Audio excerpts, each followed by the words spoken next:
اس لیے ان کو چاپلوسی سے کام لینا پڑا، بی سی سی آئی کو بھی اور آئی سی سی کو بھی، کیونکہ بی سی سی آئی کا ہی نام آئی سی سی ہے اور آئی سی سی کا نام بی سی سی آئی ہے۔ یہ موجودہ کیونکہ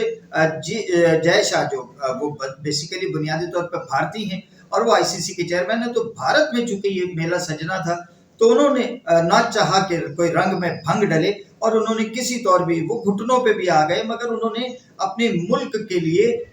یہ میلہ جو ہے اس کا یعنی اس میں پاکستان بھی شریک ہوا۔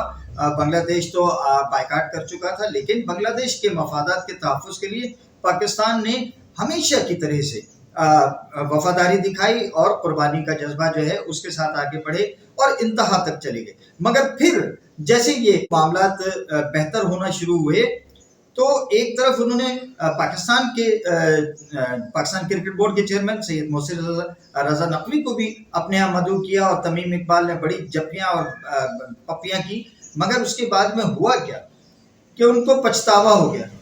کہ ہو جناب وہ جو ورلڈ کپ ہم نے مس کیا، یہ کھلاڑی ہمارے پتہ نہیں اس میں سے کتنے آئندہ ورلڈ کپ پہ ہوں گے نہیں ہوں گے۔ دراصل وہ پھر ہڈی ان کے آگے ڈال دی گئی ہے اور وہ ہڈی پہ لپکے ہیں۔ لیکن یہ ایک بہت ہی خوبصورت اور بہت شاندار موقع مل رہا ہے کہ اب سید محسن رضا نقوی، بھارت ہمارا پڑوسی بھی ہے اور ٹھیک ہے دونوں ملک برابری کی بنیاد پر اپنے معاملات کو اس سے پہلے بھی رن کرتے رہے، اب بھی سید محسن رضا نقوی جب وہاں جائیں تو بی سی سی آئی کے عہدیداروں سے، اور راجیو شکلا اس کے درمیان موجود ہیں۔ راجیو شکلا پاکستان بھی آتے رہے ہیں اور بڑا دوستانہ ان کا ایک انداز ہے، تو راجیو شکلا اس میں باہم دونوں ملکوں کو جو ہے قریب لانے کا ایک ذریعہ بن سکتے ہیں، وہ اپنا اس میں رول پلے کر سکتے ہیں۔ تو پاکستان کے لیے اور اس خطے کی کرکٹ کے لیے کہ دونوں ملک اگر آپس میں باہمی محبت سے آگے بڑھیں تو یقیناً آئی سی سی، آج تو جے شاہ ہیں کل نہیں ہوں گے، تو آئی سی سی کو بھی یہ دونوں ملک مل کے جھکا سکتے ہیں۔ یہ دو کرکٹ کے بڑے جائنٹس ہیں، مگر ان کی باہمی عداوت کی باعث یہ دونوں اپنی اپنی جگہ جو ہے وہ بالخصوص پاکستان کی کمزور پوزیشن ہے۔ ایک تو یہ بات ہو گئی۔ دوسرا، پاکستان کرکٹ ٹیم پر جو گزشتہ ٹیسٹ میچ کھیلا گیا ڈھاکہ میرپور خاص میں 8 سے 12 مئی تک، اس میچ میں پاکستانی ٹیم پر سلو اوور ریٹ کے باعث آئی سی سی نے 8 اوورز کم کرنے کی پاداش میں 8 points W T C world test championship کے 8 قیمتی پوائنٹس کاٹ لیے ہیں۔ یعنی اس کو کہتے ہیں کہ کھایا پیا کچھ نہیں، گلاس توڑا 12 نے۔ ہمارے کپتان، head coach, batting coach,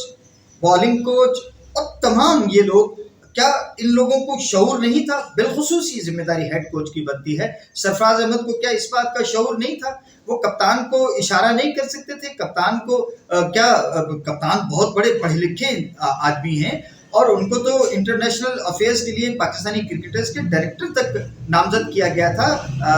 last year, تو کیا ان کو اتنا شعور نہیں تھا کہ وہ کیا ظلم کر رہے ہیں پاکستان کی کرکٹ کے ساتھ؟ ارے بھائی، میں اس بات کو ہمیشہ کہتا ہوں، ابھی جب نسیم شاہ پر 2 کروڑ روپے کا جرمانہ کیا گیا تھا ان کی بدتمیزی پر، تو بھی میں نے یہ کہا تھا کہ ان کھلاڑیوں کے لیے یہ کروڑوں روپے کا نقصان کوئی نقصان نہیں ہے، ان کی کرکٹ پہ پابندی لگائیں، ان کو کرکٹ ان کی جب یہ ٹی وی چینلز پر دوڑتے بھاگتے رن کرتے آؤٹ کرتے نظر نہیں آئیں گے، وہ ان کی موت ہے۔ یہ کروڑوں روپے کے جرمانے، وہ کروڑوں تو اس کو 5-7 کروڑ میں تو خریدا گیا تھا، وہ 2 کروڑ اس کے لیے کیا معنی رکھتے تھے، اور وہ 2 کروڑ اس نے ادا بھی نہیں کیے اور اس کی فرینچائز نے کہا جی ہم کر دیں گے۔ تو ان کو روپے پیسے کا کوئی جرمانہ ان پر، اگر پاکستان کی ٹیم پہ 40% جرمانہ کیا ہے، ہر اوور کے پیچھے 5%، تو 8 اوور جو ہے وہ 40% ہو گئے، تو 40% کا یہ جو جرمانہ آئی سی سی نے کیا ہے، ان کے جیف کرو آئی سی سی کے میچ ریفری تھے، ان کی شکایت پر، تو یہ